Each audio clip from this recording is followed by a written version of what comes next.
नमस्कार। हम पढ़ रहे थे लाइब्रेरी कैटलॉगिंग यानी पुस्तकालय सूचीकरण। उसी में आज आगे बढ़ते हुए अपन पढ़ेंगे स्ट्रक्चर ऑफ कैटलॉगिंग कार्ड। और कल तक हमने पुस्तकालय सूचीकरण की परिभाषा यानी बेसिक डेफिनेशन और अर्थ वगैरह देखा था कि कैटलॉगिंग किससे मिलकर बना है, कैटा प्लस लोगो से मिलकर बना है। कैटा का अर्थ क्या होता है के अनुसार और लोगोस का अर्थ क्या होता है तरंग संगत या क्रम के अनुसार। तो इस तरह से अपन ने अर्थ देखा था और इस बेसिक परिभाषा देखी थी, कैटलॉगिंग की आवश्यकताएं देखी थी, हमें क्यों आवश्यकता पड़ती पुस्तकालय के अंदर वो देखा था। आज हम आगे बढ़ते हुए स्ट्रक्चर ऑफ कैटलॉगिंग कार्ड यानी सूची पत्र की संरचना। तो आप हेडिंग लगा दीजिए यानी सूची पत्र की संरचना देखते हैं।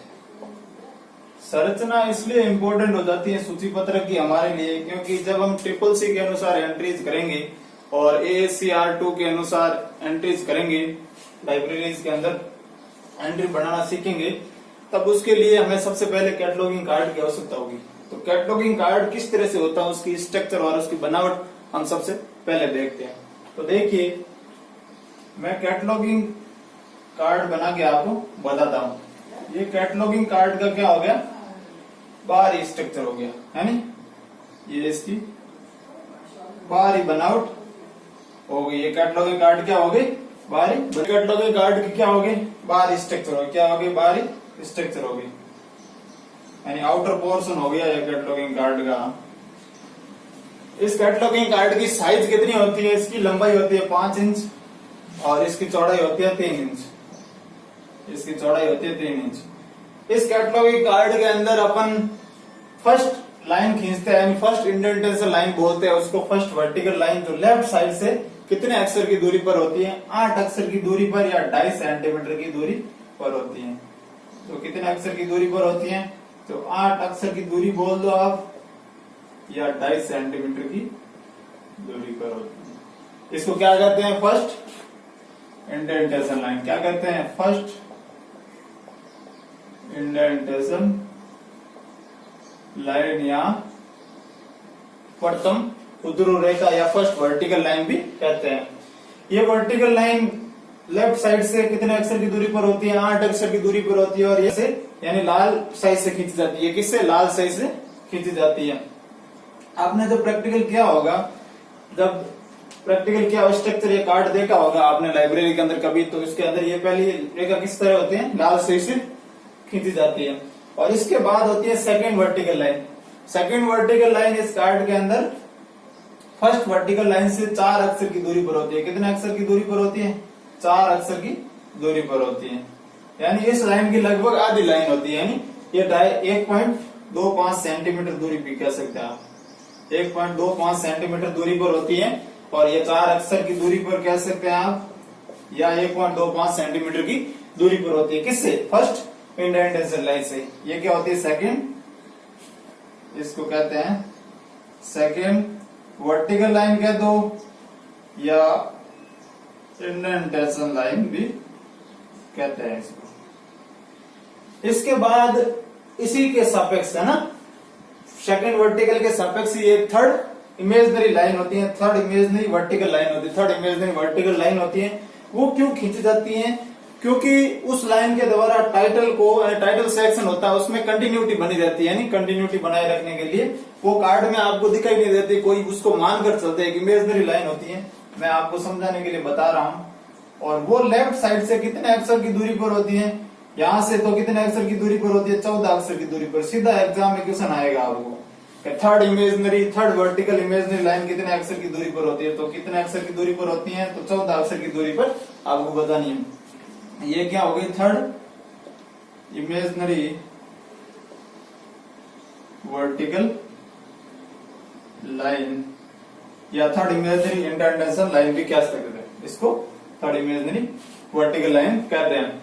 तो ये कितने अक्षर की दूरी पर होती है, यहां से 14 अक्षर की दूरी पर, और सेकेंड इंडेंटेशन लाइन से कितने, 2 अक्षर की दूरी पर होती है। 2 अक्षर की दूरी पर होती है। कितने अक्षर की दूरी पर होती है, 2 अक्षर की दूरी पर होती है। तो ये 2 अक्षर की दूरी पर यहां से हो गई। कहां से, सेकेंड वर्टिकल लाइन से। ये भी लाल सही से खींची जाती है, ये भी लाल सही से खींची जाती है। सेकेंड वर्टिकल और फर्स्ट वर्टिकल। इसके बाद एक हॉरिजॉन्टल लाइन होती है जो टॉप से यानी कैटलॉगिंग कार्ड के टॉप से 2.5 सेंटीमीटर की दूरी पर खींची जाती है। एक हॉरिजॉन्टल लाइन होती है जो कैटलॉगिंग कार्ड के टॉप से कितने सेंटीमीटर की दूरी पर खींची जाती है, 2.5 सेंटीमीटर की दूरी पर खींची जाती है। कितने सेंटीमीटर की दूरी पर खींची जाती है, 2.5 सेंटीमीटर की दूरी पर खींची जाती है, जिसको अपन लीडिंग लाइन कहते हैं। क्या कहते हैं इसको, इस लाइन को अपन क्या कहते हैं, लीडिंग लाइन कहते हैं। लीडिंग लाइन, इसको अपन लीडिंग लाइन कहते हैं, लीडिंग लाइन, यानी इसको अग्र रेखा कहते हैं। क्या कहते हैं, अग्र रेखा। तो अग्र रेखा कितने अक्षर की दूरी पर या कितने सेंटीमीटर की दूरी पर की जाती है, 2.5 सेंटीमीटर। कहां से, टॉप से। तो ये भी हॉरिजॉन्टल लाइन होती है और ये भी लाल स्याही से खींची जाती है, ये भी लाल स्याही से खींची जाती है। तो ये कार्ड का स्ट्रक्चर है और इसके अंदर ही लीडिंग लाइन के अंदर ही एक 3 इमेजनरी लाइन होती है, यानी 3 इमेजनरी लाइन होती है, 3 इमेजनरी लाइन होती है जो लीडिंग लाइन के ऊपर होती है। फर्स्ट, सेकेंड, मान के चलते हैं ये वास्तव में कार्ड में आपको दिखाई नहीं देगी, ये हम इमेजनरी लाइन मान के चलते हैं। और यहाँ पे देखिए सेकेंड इमेजनरी लाइन से एडर एंट्रीज स्टार्ट करते हैं और थर्ड इमेजनरी लाइन पर एडर एंट्री जाकर समाप्त होती हैं। तो ये तीनों क्या हो गई, इन तीनों का आप क्या मान लें, ये तीनों ही 3 इमेजनरी लाइन होती है। क्या होती है, इमेजनरी लाइन, यानी 3 इमेजनरी लाइन खींची जाती है। तो इस तरह से कार्ड की स्ट्रक्चर होती है। इस कार्ड के नीचे की तरफ, इस कार्ड के कैटलॉगिंग कार्ड के स्ट्रक्चर में नीचे की तरफ लगभग 1 सेंटीमीटर ऊपर एक होल होता है, एक होल होता है। ये होल कैटलॉगिंग कार्ड को कैबिनेट में स्टेबल करने के लिए इसके अंदर एक स्टील की रॉड डाली जाती है। कैटलॉगिंग कार्ड के अंदर होल होता है, इसके अंदर स्टील की रॉड डाली जाती है और इसको कैबिनेट में स्टेबल किया जाता है। स्टेबल करने के लिए ये होल बनाया जाता है कैटलॉगिंग कार्ड में। तो ये कैटलॉगिंग कार्ड की स्ट्रक्चर होगी। इसमें सबसे पहले क्वेश्चन आपको पूछ सकते हैं, फर्स्ट वर्टिकल लाइन होती है वो कितने अक्षर की दूरी पर होती है, लेफ्ट साइड से 8 अक्षर की दूरी पर। और इसको क्या बोलते हैं, इस पूरे को लेफ्ट साइड से फर्स्ट वर्टिकल लाइन को इसको बोलते हैं लेफ्ट मार्जिन। क्या बोलते हैं, लेफ्ट मार्जिन, यानी बायां हाशिया। क्या बोलते हैं इसको, बायां हाशिया बोलते हैं। तो यहां से क्वेश्चन पूछ सकते हैं। और इस कार्ड की साइज पूछ ले आपको, तो साइज कितनी होती है, इस कार्ड की साइज होती है, अगर आपको सेंटीमीटर में पूछे तो 12.5 इंटू 7.5 सेंटीमीटर। और इस कार्ड की मोटाई पूछ ले तो 0.025 सेंटीमीटर इसकी मोटाई होती है, 0.025 सेंटीमीटर इसकी कार्ड की मोटाई होती है। ये तो कार्ड की लंबाई हो गई 12.5 और 7.5 इस कार्ड की चौड़ाई हो गई और इस कार्ड की मोटाई 0.025 सेंटीमीटर हो गई। इंपॉर्टेंट है, याद रखना, यहाँ से क्वेश्चन पक्का मिलेगा आपको साइज को लेकर। और आपको इंच के अंदर पूछ ले साइज, यही साइज तो 5 इंटू 3 इंच होती है। इस कार्ड की साइज क्या होती है, 5 इंटू 3, 5 लंबाई होगी, 3 चौड़ाई होगी। तो इस तरह से कार्ड की ये साइज होगी। साइज को लेकर इस तरह से आप क्वेश्चन पूछ सकते हैं। तो ये कार्ड की फर्स्ट वर्टिकल लाइन का कितने अक्षर की दूरी पर, 8 अक्षर की दूरी पर। Second vertical line first vertical से 4 अक्षर की दूरी पर और यहाँ से पूछ ले लेफ्ट साइड से तो 12 अक्षर की दूरी पर होगी। और थर्ड इमेजनरी लाइन का, थर्ड इमेजनरी वर्टिकल लाइन 14 अक्षर की दूरी पर होती है, 14। और ये लीडिंग लाइन होती है जो ऊपर से टॉप से 2.5 सेंटीमीटर की दूरी पर होती है और इसको हॉरिजॉन्टल लाइन भी कहते हैं, या आडी रेखा भी कहते हैं। और ये लाल स्याही से खींची जाती है। और इस तरह से ये होल होता है जो कार्ड को स्टेबल करने के लिए इसमें स्टील की रॉड डाली जाती है और कैबिनेट कार्ड में स्टेबल किया जाता है कार्ड को। तो ये कार्ड की क्या होगी, स्ट्रक्चर ऑफ कैटलॉगिंग कार्ड। अब आप हेडिंग लगा दीजिए CCC यानी क्लासिफाइड कैटलॉगिंग कोड के बारे में अपन आगे बढ़ते हैं। अब आप हेडिंग लगा दीजिए CCC के बारे में। इस साइज को लेकर क्वेश्चन आपको पूछ सकता है और कंफ्यूजन भी कर सकता है, या साइज उल्टी दे सकता है ना, 3 इंटू 5 भी दे सकता है। तो इस तरह से आपको गलत ऑप्शन देकर भी क्वेश्चन पूछ सकता है, तो आप ध्यान रखना। काफी बार क्वेश्चन पूछा हुआ है इस तरह से ऑप्शन देकर, यानी क्या दे देगा वो साइज ऑप्शन के अंदर 3 इंटू 5 लिख देगा, पहला ऑप्शन भी यही देगा। तो आपको ध्यान रखना इसकी साइज 5 इंटू 3 होती है। या फिर वो दे देगा 7.5 इंटू सेंटीमीटर में देगा तो 12.5, पहला ऑप्शन भी यही देगा गलत वाला, क्योंकि रॉन्ग ऑप्शन होगा। तो राइट ऑप्शन क्या होना चाहिए, 12.5 इंटू 7.5 सेंटीमीटर। और इसकी मोटाई पूछे तो 0.025 सेंटीमीटर। और फर्स्ट वर्टिकल लाइन कितने अक्षर की दूरी पर होती है, 8 अक्षर की। थर्ड इमेजनरी वर्टिकल लाइन कितने अक्षर की, 14 अक्षर की, लेफ्ट साइड से 14 अक्षर की दूरी पर होती है। और सेकंड वर्टिकल लाइन से 2 अक्षर की दूरी। इस तरह से आपको इस कार्ड में से, स्ट्रक्चर में से लेकर 1 या 2 क्वेश्चन आपको मिल जाएगा। अब देखिए आप हेडिंग लगा दीजिए ट्रिपल सी, यानी क्लासिफाइड कैटलॉगिंग कोड।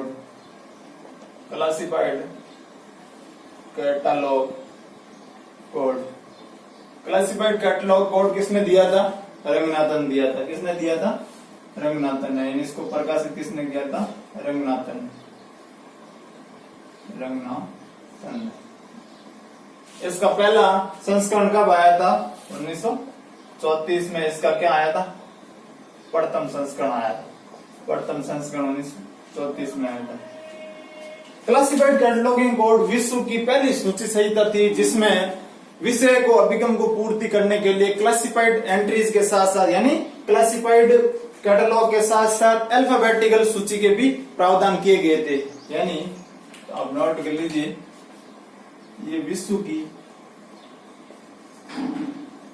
पहली सूची संहिता थी। पहली सूची संहिता जिसमें विषय अभिगम को यानी विभिन्न सब्जेक्ट के अप्रोच को पूरा करने के लिए विषय अभिगम को पूरा करने के लिए क्लासिफाइड पार्ट के साथ अल्फाबेटिकल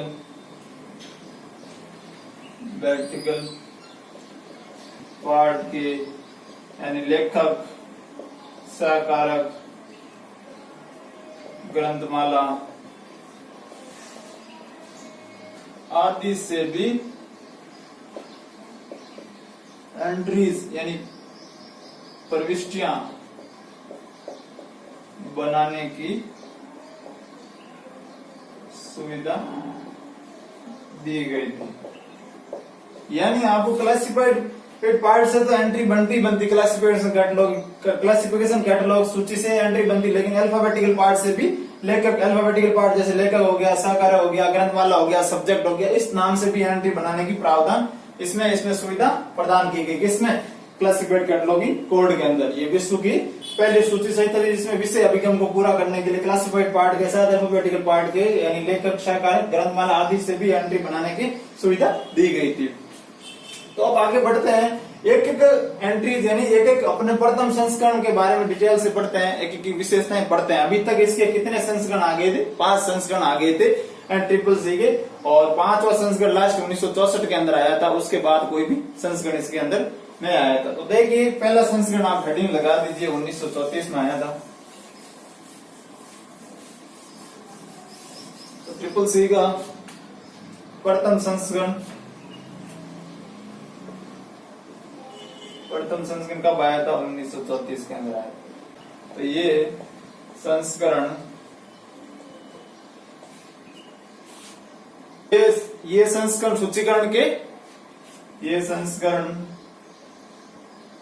सूचीकरण के सिद्धांत पर आधारित ना होकर यानी सूचीकरण के सिद्धांत पर आधारित ना होकर व्यवहार यानी प्रैक्टिकल पर आधारित था, यानी सूचीकरण के व्यवहार पर आधारित था।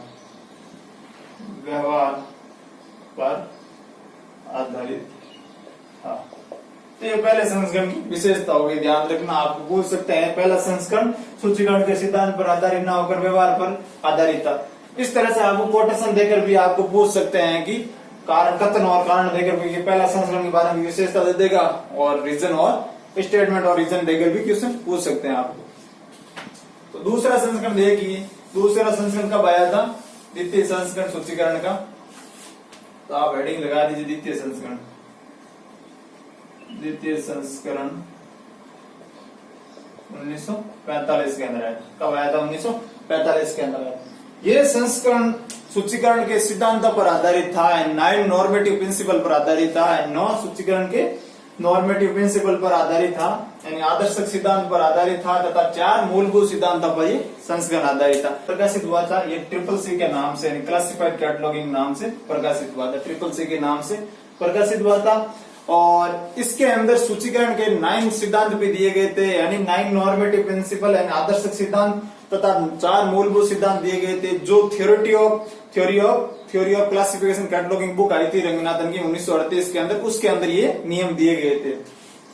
तो ये संस्करण सूचीकरण के 9 आदर्शक सिद्धांत यानी 9 नॉर्मेटिव प्रिंसिपल कह सकते हैं आप। नॉर्मेटिव प्रिंसिपल आदर्शक सिद्धांत, आदर्शक सिद्धांत तथा 4 मूलभूत सिद्धांत पर आधारित था। पहले वाला तो खाली प्रैक्टिकल पर आधारित था और ये आदर्शक सिद्धांत पर आधारित था। और इस आदर्शक सिद्धांत का विवरण रंगनाथन ने अपनी पुस्तक आई थी, और इस आदर्शक सिद्धांत का विवरण रंगनाथन की पुस्तक आई थी, एक पुस्तक थ्योरी ऑफ लाइब्रेरी कैटलॉग 1938 में किया गया। तो ये पुस्तक का नाम याद रखना, थ्योरी ऑफ लाइब्रेरी कैटलॉग 1938 में बुक आई थी। इसमें इस आदर्शक सिद्धांत का विवरण किया गया है। इस द्वितीय संस्करण में वर्गीकृत सूची के साथ साथ क्लासिफाइड कैटलॉग के साथ साथ अल्फाबेटिकल कैटलॉग यानी शब्दकोशी सूची के नियम भी दिए गए थे। दोनों अलग अलग थे, नियम तो दोनों के थे। तो इस संस्करण में वर्गीकृत सूची यानी क्लासिफाइड कैटलॉग तथा अल्फाबेटिकल कैटलॉग यानी शब्दकोशी सूची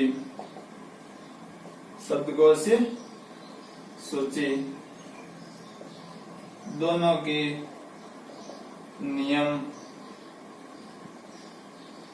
अलग अलग दिए गए थे। दोनों के नियम क्या दिए गए थे? अलग अलग। नियम तो दोनों के थे लेकिन अलग अलग नियम दिए गए थे।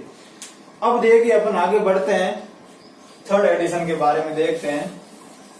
ट्रिपल सी का क्लासिफाइड कैटलॉग कोड का थर्ड एडिशन कब आया था? 1951 के अंदर। थर्ड एडिशन कब आया था? 1951 के अंदर। तो आप तीसरा संस्करण कब आया था? 1951 के अंदर। इसकी कोई खास विशेषता नहीं थी। इसके अंदर भी ये भी ट्रिपल सी के नाम से प्रकाशित हुआ, लेकिन इसके अंदर भी नियम अलग अलग थे, यानी दोनों के, यानी शब्दकोशी सूची तथा वर्गीकृत सूची दोनों के नियम अलग अलग थे। इसमें भी कोई चेंजेस नहीं हुआ। जैसा सेकंड में लिखा गया था वैसा ही थर्ड में था। अब देखिए फोर्थ एडिशन आया था 1958 के अंदर। चौथा एडिशन आया था 1958 के अंदर। तो चतुर्थ एडिशन आया था, चतुर्थ संस्करण आया था 1958 के अंदर। ये किस नाम से आया था? इसका नाम इंपॉर्टेंट है। इसका नाम था classified catalogue code for additional rules of dictionary catalogue, यानी classified catalogue code for additional rule of dictionary catalogue नाम से प्रकाशित हुआ था। यानी क्लासिफाइड कैटलॉग कोड विथ लगा देना इसके अंदर, classified catalogue code with additional rules of dictionary cataloguing, यानी क्लासिफाइड कैटलॉग के साथ इसमें एडिशनल रूल दे दिया डिक्शनरी कैटलॉगिंग। अब की बार साथ साथ कर दिया, यानी इसके कहने का मतलब है कि दोनों का नियम साथ साथ कर दिया। इसमें क्लासिफाइड कैटलॉग और डिक्शनरी कैटलॉग के नियम दोनों के साथ साथ कर दिए गए, यानी दोनों के वर्गीकृत सूची तथा शब्दकोश सूची दोनों के नियम साथ साथ। तो आपको पूछ सकते हैं कि वर्गीकृत सूची और शब्दकोश सूची दोनों के नियम कब साथ साथ किए गए थे? 1958 के अंदर किए गए थे। और ये संस्करण, चौथा संस्करण था, इसका नाम क्या था, classified catalogue code with additional rule of dictionary catalogue, इसका नाम ये था। और वर्गीय सूची दर सबको सूची के नियम, साथ साथ ये इसकी विशेषता इंपॉर्टेंट आप याद रख लेना। और अब देखिए पांचवा संस्करण कब आया था, 1964 के अंदर, लास्ट संस्करण है पांचवा संस्करण। पांचवा संस्करण कब आया था, 1964 के अंदर। तो आप इसका पांचवा संस्करण 1964 के अंदर, तो रंगनाथन ने पांचवा संस्करण कब निकाला था, 1964 के अंदर। ये प्रथम बार किस नाम से प्रकाशित हुआ, ट्रिपल सी के नाम से, क्लासिफाइड कैटलॉग कोड के नाम से प्रकाशित, नाम से प्रकाशित। इसको प्रकाशित करने का कारण था, इसके अंदर क्लासिफाइड कैटलॉग कोड और डिक्शनरी कैटलॉग कोड दोनों इस साथ, यानी इसके अंदर प्रकाशित करने का, इन्हीं ट्रिपल सी के नाम से प्रकाशित करने का मेन कारण था कि वर्ग ट्रिपल सी के नाम से प्रकाशित हुआ था। तो ये पांचों एडिशनों की विशेषता थी, ये पांचों एडिशनों की क्या थी, विशेषता थी। अब आप हेडिंग लगा दीजिए, कुछ महत्वपूर्ण बिंदु है जो डायरेक्ट क्वेश्चन आएंगे आपको, वो ट्रिपल सी के अंदर अपन देखते हैं। क्लासिफाइड कैटलॉग कोड के आगे महत्वपूर्ण बिंदु आप नाम से, यानी इंपॉर्टेंट पॉइंट के नाम से आप हेडिंग लगा सकते हैं, महत्वपूर्ण बिंदु।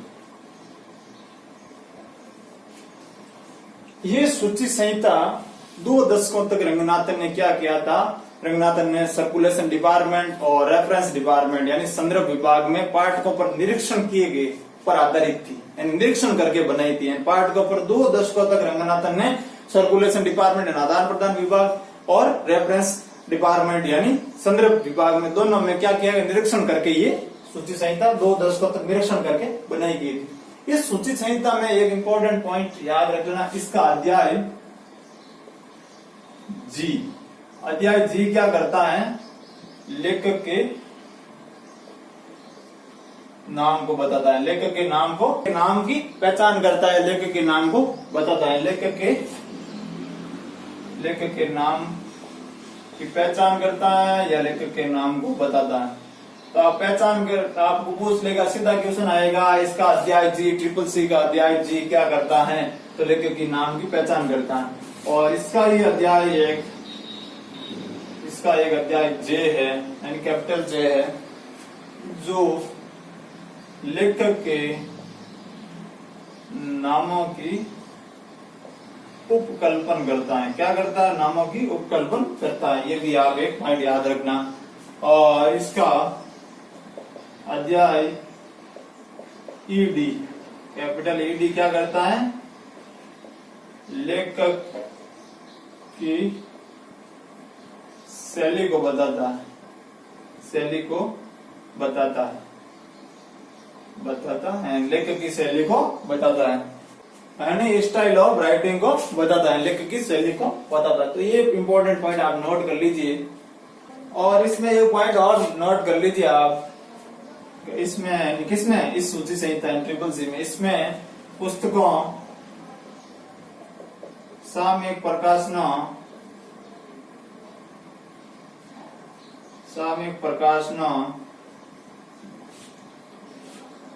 राष्ट्रीय सूची या राष्ट्रीय ग्रंथ सूची, यानी इसमें पुस्तकों, सामयिक प्रकाशन और राष्ट्रीय ग्रंथ सूची, अनुक्रमणिका यानी इंडेक्सिंग, यानी सारकरण, यानी एब्स्ट्रैक्टिंग, सारकरण यानी सारकरण आदि की, यानी इन सब की एंट्रियां तैयार करने के विस्तृत नियम के दिए गए, आदि की प्रविष्टियां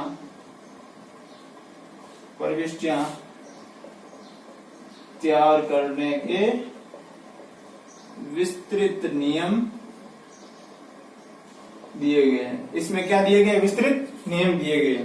तो पुस्तकों, सामयिक प्रकाशन और राष्ट्रीय ग्रंथ सूची, अनुक्रमणिका इंडेक्सिंग तथा सारकरण एब्स्ट्रैक्टिंग और आदि की प्रविष्टियां एंट्री तैयार करने के विस्तृत नियम दिए गए, किसमें, ट्रिपल सी के अंदर।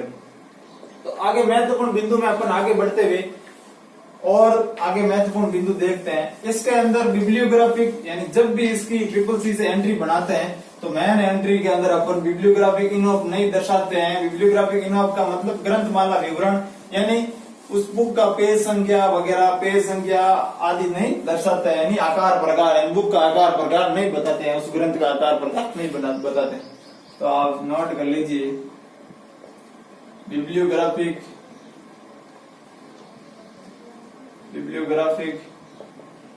इनऑफ यानी ग्रंथमाला विवरण,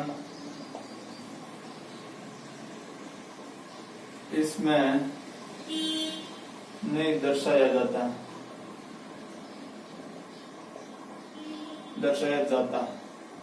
जब भी अपन ट्रिपल सी से एंट्री बनाते हैं, मैन एंट्री के अंदर क्या करते हैं, बिब्लियोग्राफिक इनऑफ को नहीं दर्शाया जाता है। बिब्लियोग्राफिक इनऑफ मतलब जैसे प्रकाशक विवरण,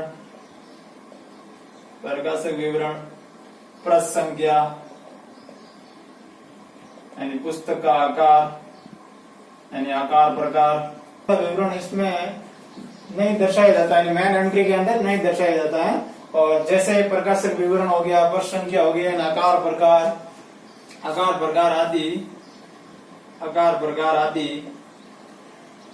आदि को मैन एंट्री में नहीं दर्शाया जाता। जब भी एंट्रियां बनेगी ट्रिपल सी के द्वारा, उसमें बिब्लियोग्राफिक इनऑफ एंड ग्रंथमाला विवरण को नहीं दर्शाया जाता है। तो आपको एग्जाम में पूछ भी सकता है कि बिब्लियोग्राफिक इनऑफ क्या होता है, तो इसमें आकार प्रकार और प्रकाशक विवरण या प्रश्न क्या है, बिब्लियोग्राफिक इनऑफ के अंदर आती है। अब आप देखिए मैन एंट्री का मुख्य सोर्स क्या होता है ट्रिपल सी के अंदर। मैन एंट्री का मुख्य स्रोत, मैन एंट्री का मुख्य सोर्स क्या होता है ट्रिपल सी के अंदर। ट्रिपल सी के अंदर मैन एंट्री का मुख्य सोर्स होता है टाइटल पेज तथा और फ्लो पेज। टाइटल पेज तथा और फ्लो पेज, ये दोनों पेज क्या होते हैं, मैन एंट्री का मुख्य सोर्स होता है। अब टाइटल पेज देखिए, दो प्रकार का टाइटल पेज होता है, वो हम देखते हैं। टाइटल पेज क्या होता है, मुख्य सोर्स होता है, सूचना सोर्स होता है। मैन एंट्री का मुख्य सोर्स क्या होता है, टाइटल पेज होता है। तो टाइटल पेज दो प्रकार का होता है, मुख्य सोर्स दो प्रकार। देखिए टाइटल पेज में कहां से सूचना उठाई जा सकती है, मैन एंट्री में सूचना उठाई जा सकती है, तो दो प्रकार। एक होता है रेक्टो, एक होता है वर्सो। यानी ये टाइटल पेज का अग्र भाग होता है, यानी किसी भी बुक या ग्रंथ के अग्र भाग, यानी किसी भी बुक या ग्रंथ के टाइटल पेज का अग्र भाग, किसी भी बुक या ग्रंथ के टाइटल पेज का पश्च भाग होता है, टाइटल पेज का पश्च भाग होता है। यहाँ से एंट्री उठाई जाती है। तो आपको पूछ सकते हैं कि मैन एंट्री बनाने के लिए टाइटल पेज में से एंट्रियां कहां से, मैन एंट्री बनाने के लिए टाइटल पेज में से सूचना उठाई जाती है, रेक्टो या वर्सो से उठाई जाती है। टाइटल पेज के रेक्टो भाग या वर्सो भाग से उठाई जाती है। तो इस तरह से ये मैन एंट्री के लिए मुख्य सोर्स क्या हो गया, टाइटल पेज होता है। क्या होता है, तो आपको क्वेश्चन पूछ सकते हैं कि मैन एंट्री के लिए मुख्य सोर्स क्या होता है, टाइटल पेज का और फ्लो पेज होता है। आगे बढ़ते हैं, इसमें ट्रिपल सी के अंदर मैन एंट्री किससे बनती है, कॉल नंबर से बनती है। किससे बनती है, मैन एंट्री किससे बनती है, तो मैन एंट्री ट्रिपल सी में कॉल नंबर से बनती है। कॉल नंबर से बनने के बाद मैन एंट्री क्या कहलाती है, इसकी अंकीय प्रविष्टि कहलाती है। ये भी आप एक नोट कर लेना। अब देखिए कॉल नंबर से मैन एंट्री बनने के कारण, यानी कॉल नंबर से मैन एंट्री बनने के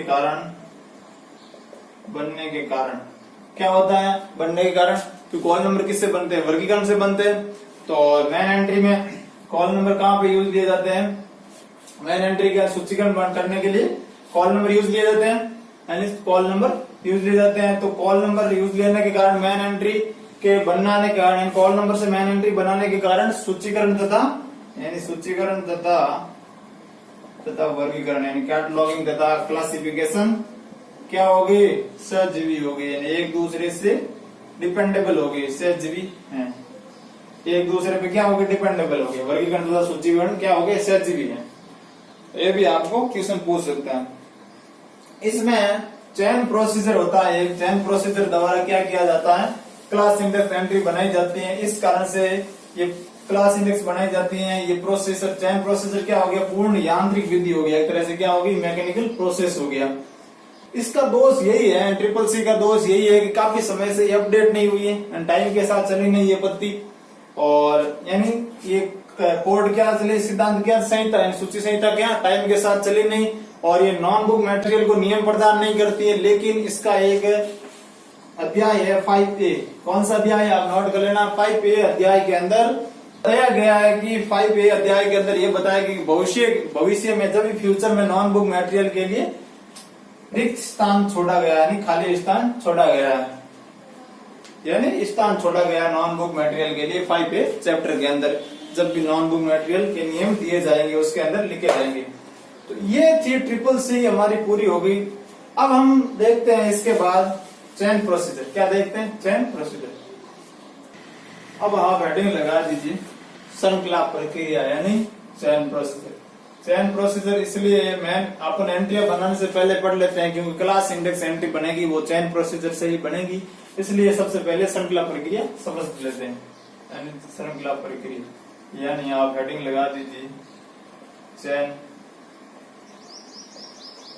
चैन प्रोसीजर।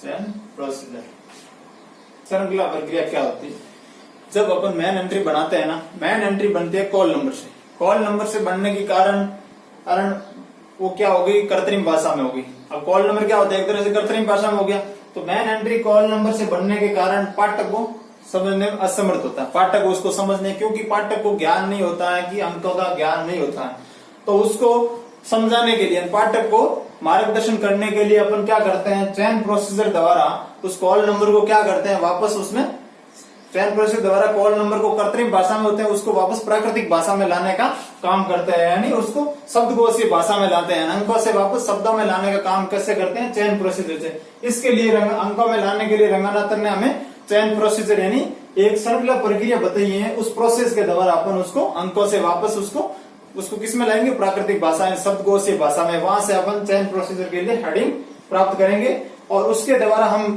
फिर क्या करेंगे, क्लास इंडेक्स एंट्री बनाएंगे, यानी CIE बनाएंगे, वर्ग निर्देशी प्रविष्टि का निर्माण करेंगे। वो किससे होगा, चैन प्रोसीजर। चैन प्रोसीजर एक मैकेनिकली प्रोसेस है, यांत्रिक विधि है, जिसके द्वारा अपन श्रृंखला प्रक्रिया यानी जिसके द्वारा अपन हेडिंग प्राप्त करेंगे क्लास इंडेक्स एंट्री के लिए। तो चैन प्रोसीजर को अवधारणा रंगनाथन ने 1938 में दी थी, तो आपको पूछ ले तो चैन प्रोसीजर की अवधारणा यानी श्रृंखला प्रक्रिया की अवधारणा रंगनाथन ने 1938 में theory of library catalogue book में दी थी। कौन सी बुक में दी थी, theory of library cataloguing book में दी थी, तो आप ये नोट कर लीजिए। अब बेसिक डेफिनेशन क्या होगी, श्रृंखला प्रक्रिया क्या होती है, देखिए श्रृंखला प्रक्रिया यानी चैन प्रोसीजर। श्रृंखला प्रक्रिया किसी भी पुस्तक के क्लास नंबर या वर्ग संख्या में प्रदत्त अंक या प्रयुक्त अंकों को प्राकृतिक भाषा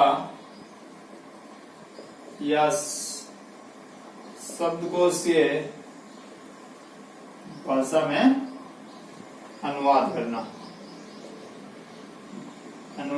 करना या शब्दकोशीय भाषा में वापस लाना, ये क्या हो गया, चैन प्रोसीजर हो गया, यानी श्रृंखला प्रक्रिया हो गई। श्रृंखला प्रक्रिया किसी भी पुस्तक के क्लास नंबर या वर्ग संख्या क्लास नंबर में प्रदत्त या प्रयुक्त अंकों को प्राकृतिक भाषा में अनुवाद करना या उनको प्राकृतिक भाषा में कन्वर्ट करना, यानी कृत्रिम भाषा से वापस कन्वर्ट करेंगे। क्यों करेंगे, क्यों पाठक उस अंकों को समझने में असमर्थ होता है, पाठक को समझाने के लिए, पाठक के मार्गदर्शन के लिए ये एंट्री बनाई जाती है।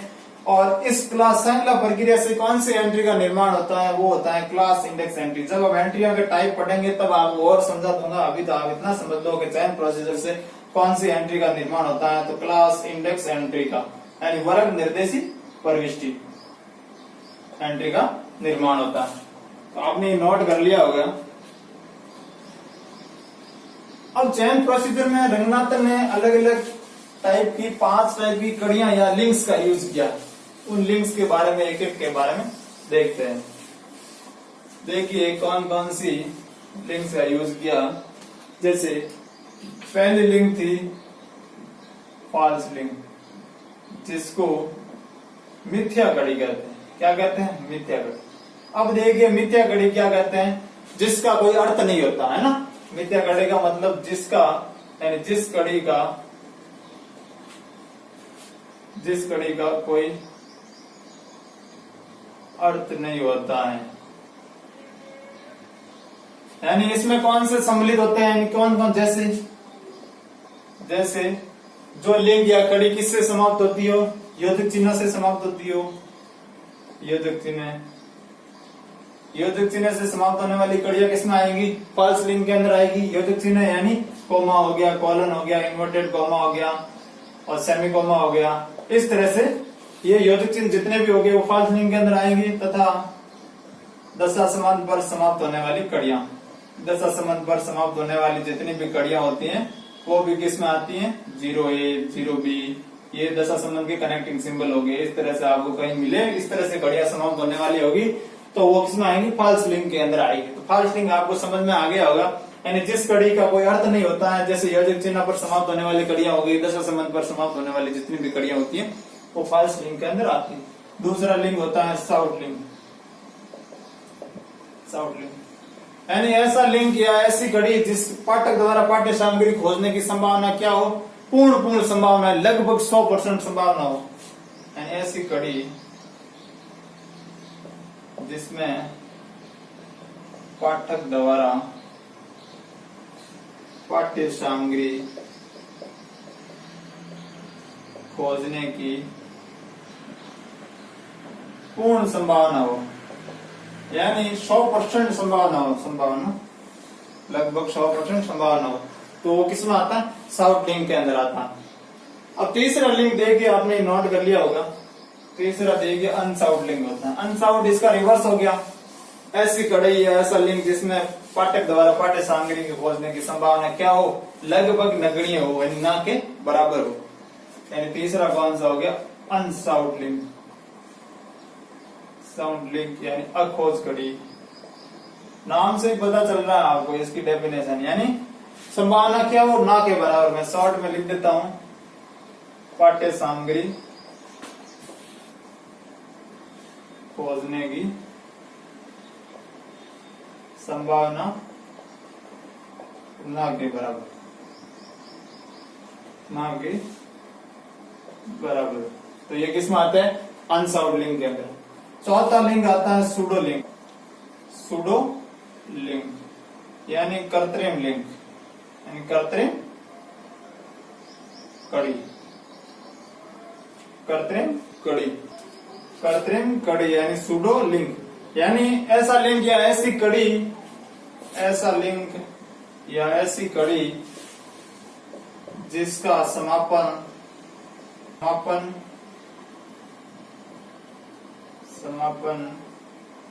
यानी ऐसी कड़ी या ऐसा लिंक जिसका समापन बुक नंबर से होता हो, यानी ग्रंथ संख्या से होता हो। यानी जो भी बुक नंबर से समाप्त होंगे वो किस में जाएंगे? सूडो लिंक के अंदर।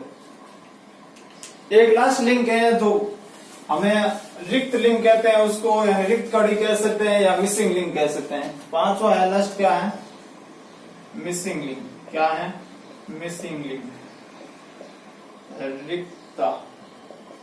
रिक्तता कड़ी, यानी ऐसी कड़ी या ऐसा लिंक जो क्या करता है? श्रृंखला में रिक्तता दर्शाता है या रिक्त पदों को दर्शाता है, वो किसमें आता है? मिसिंग लिंक के अंदर आता है।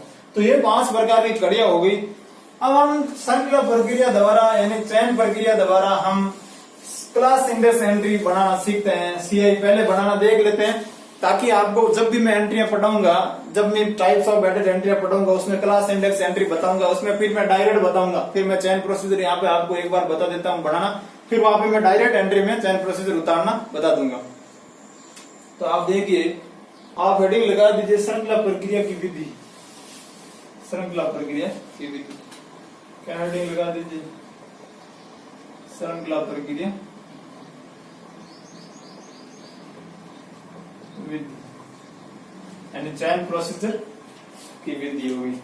अब देखिए किसी भी क्लास नंबर या कॉल नंबर से शीर्षक प्राप्त करने के लिए यानी शब्दों में इस कॉल नंबर को लाने के लिए हमारे पास 6 चरण होते हैं। कितने चरण होते हैं? 6 चरण होते हैं। तो आप नोट कर लीजिए, किसी भी क्लास नंबर को या क्लास नंबर से विषय शीर्षक प्राप्त करने के लिए जो सब्जेक्ट हेडिंग होती है, विषय शीर्षक प्राप्त करने के 6 चरण है। अपन इन 6 चरणों को एग्जाम्पल के माध्यम से समझते हैं और सीआई एंट्री बना देखते हैं, फिर मैं वो भी आपको क्लास इंडेक्स एंट्री भी साथ में बता देता हूँ। अब देखिए 6 चरण पढ़ते हैं अपन चयन प्रोसीजर के 6 चरण, श्रृंखला प्रक्रिया विधि के 6 चरण कौन से हैं वो एक एग्जाम्पल के माध्यम से समझते हैं। अपन के पास प्रेसिडेंट इंडियन हिस्ट्री नाम से कोई बुक आई है, इस टाइटल के नाम से जो पब्लिकेशन ईयर उनसे 1997 इसके दे रखे हैं और इसका हमने कॉल नंबर बना के रखा है कि 97 के अंदर ये पब्लिश हुई थी, तो ईयर ऑफ पब्लिकेशन हो गया बुक के अंदर, बुक फॉर्मूला में हमने जमा दिया।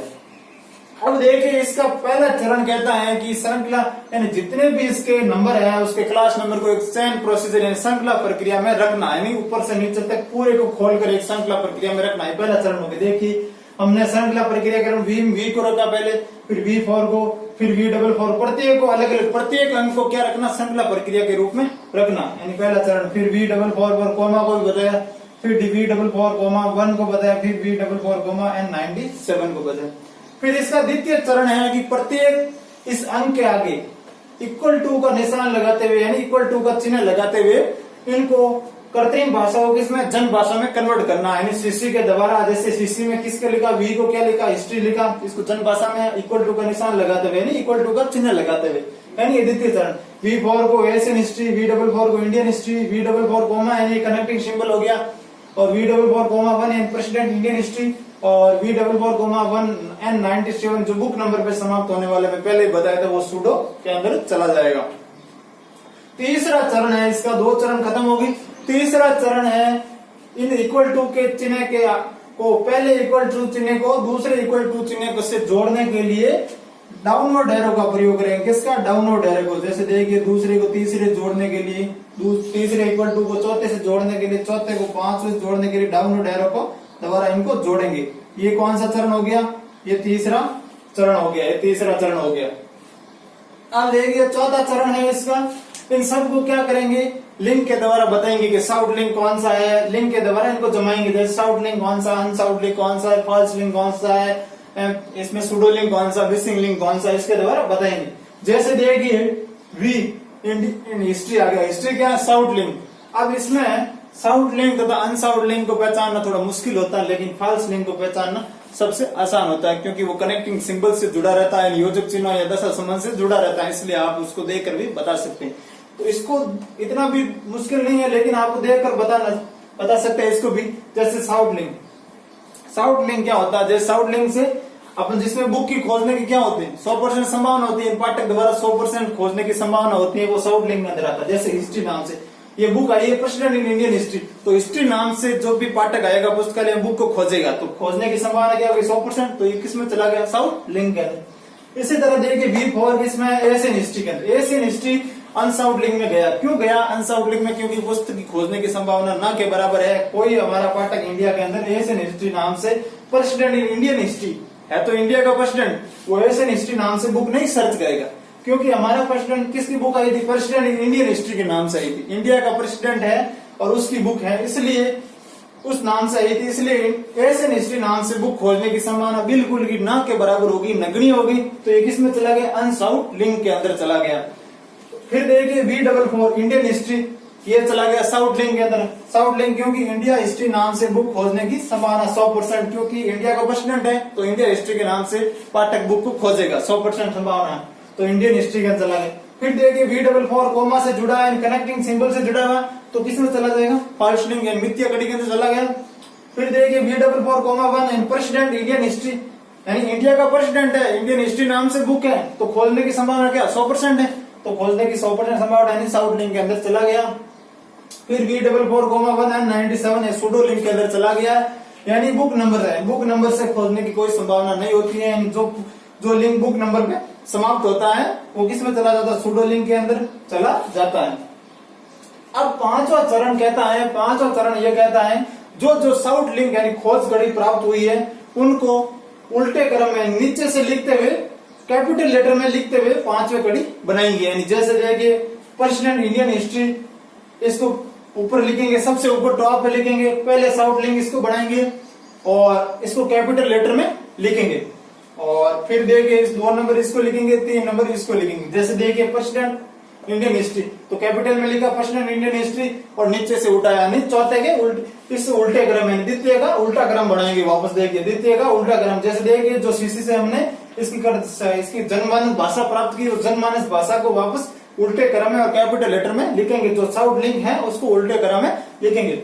और सेकेंड हो गया देखिए इंडियन हिस्ट्री, साउट लिंक हो गया इंडियन हिस्ट्री, उसको अपन ने लिख दिया इंडियन हिस्ट्री। फिर देखिए लास्ट लिंक है साउट लिंक है हिस्ट्री, तो हिस्ट्री को हमने लिख लिया। और छठा चरण है, अंतिम चरण है, अपन इस जो भी ये 3 हेडिंग प्राप्त हुई है ना हमें, तो इन शीर्षक हेडिंग के द्वारा हम क्लास इंडेक्स एंट्री बनाएंगे। वो छठा चरण हो गया।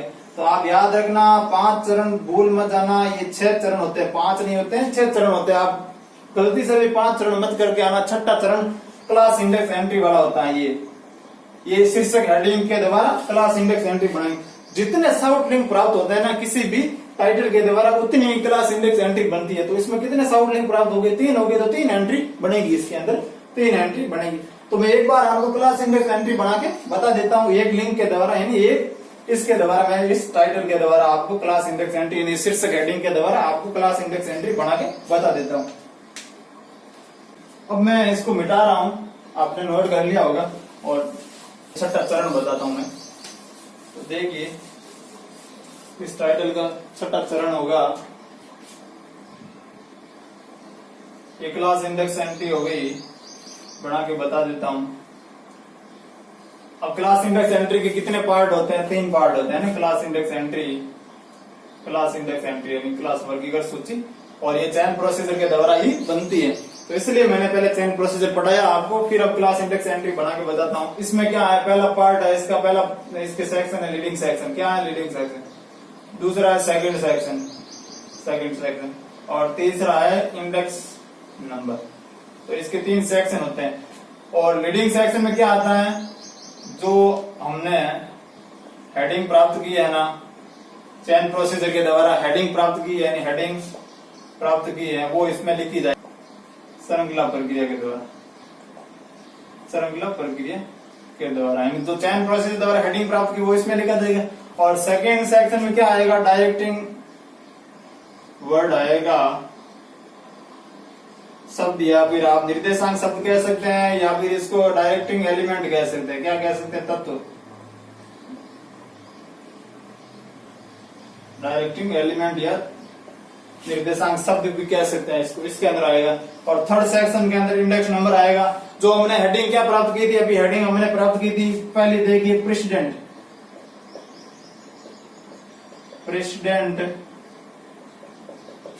इंडियन हिस्ट्री, यही हमने हेडिंग प्राप्त की थी। तो ये हेडिंग कैपिटल लेटर में कहाँ लिखी जाएगी, यहाँ पे लिखी जाएगी लीडिंग सेक्शन में। और इसका हमने फिर इसके अंदर सेकंड सेक्शन डायरेक्टिंग वर्ड आएगा कि for the document in this class इस सब इंडिविजुअल इन दिस क्लास, इस तरह से फोर्थ वो मैं डायरेक्ट एलिमेंट अभी लिख के वो पूरा बता दूंगा आपको। और फिर तीसरे नंबर पर आएगा इंडेक्सिंग नंबर डायरेक्टिंग एलिमेंट से 4 अक्षर की जगह छोड़कर left and right hand side में 4 अक्षर की जगह छोड़कर यहाँ लिखा जाएगा। तो इसका हमने क्या प्राप्त किया था, V441, यही तो इंडेक्सिंग नंबर था इसका। आप देखना, नोट करना, प्रेसिडेंट इंडिया हिस्ट्री के लिए V4441 था। तो ये यहाँ पे 4 अक्षर की जगह छोड़कर V4441 लिखा जाएगा। तो अभी एक बार लिख पूरा बता देता हूं, मैं आपको पूरा समझा देता हूं। अब देखिए छठा चरण के अंदर क्लास इंडेक्स एंट्री में मैंने बताया था, ये क्या लीडिंग सेक्शन हो गया, ये लीडिंग सेक्शन हो गया, यानी लीडिंग सेक्शन हो गया। तो इसमें क्या आएगा, जो सब्जेक्ट हेडिंग चयन प्रोसेस हमने प्राप्त की वो आएगी इसके अंदर। तो क्या प्राप्त की थी, प्रेसिडेंट इंडियन हिस्ट्री, ये पूरा कैपिटल लेटर में लिखना, ये लीडिंग सेक्शन। और लीडिंग सेक्शन कहां से स्टार्ट होता है, फर्स्ट वर्टिकल लाइन से। कल हम एंट्री पढ़ेंगे तो वो आपको पूरा समझा दूंगा, एंट्रीज पढ़ेंगे, अभी हमें एंट्री पढ़नी बाकी है। अभी तो मैंने इसलिए आपको बताया कि आपको चयन प्रोसीजर के साथ में ये क्लास इंडेक्स एंट्री समझ में आया कैसे बनाते हैं। और सेकंड सेक्शन के अंदर मैंने बताया था आपको डायरेक्टिंग एलिमेंट लिखा जाता है। डायरेक्टिंग एलिमेंट क्या होता है? For the document in this class and it's sub division see the classified part of the cataloguing under the class number, है ना। ये पूरा डायरेक्टिंग एलिमेंट कहलाता है, यहाँ से लेकर यहाँ तक डायरेक्टिंग एलिमेंट कहलाता है इसको, या डायरेक्टिंग वर्ड कहते हैं। और इसके बाद 4 अक्षर की जगह छोड़कर क्या लिखा जाता है? इंडेक्स नंबर लिखा जाता है। तो ये क्लास इंडेक्स एंट्री के 3 पार्ट हो गए, रीडिंग सेक्शन, दूसरा सेकंड सेक्शन, तीसरा इंडेक्सिंग नंबर। तो इंडेक्सिंग नंबर 4 अक्षर की जगह छोड़ करके यहाँ पे लिखे V441 यानी राइट हैंड साइड में लिखे जाता है। तो ये क्वेश्चन भी पूछ सकते हैं कितने अक्षर की जगह छोड़कर लिखा जाता है। तो ये हमारा आज क्लास इंडेक्स एंट्री भी पूरी हो गई। ट्रिपल सी के अंदर हमने ट्रिपल सी के 5 प्रकार भी पढ़ लिए, और हमने सबसे पहले हमने स्ट्रक्चर ऑफ कैटलॉगिंग कार्ड भी पढ़ा था। और अब कल नेक्स्ट वीडियो के अंदर हम एडेड एंट्रियों के प्रकार पढ़ेंगे और मेन एंट्री और एंट्रीज के बारे में पढ़ेंगे, यानी मेन एंट्री और एडेड एंट्रियों के टाइप्स पूरे कल हम विस्तार से आगे पढ़ेंगे। तो मिलते हैं नेक्स्ट वीडियो के अंदर। धन्यवाद।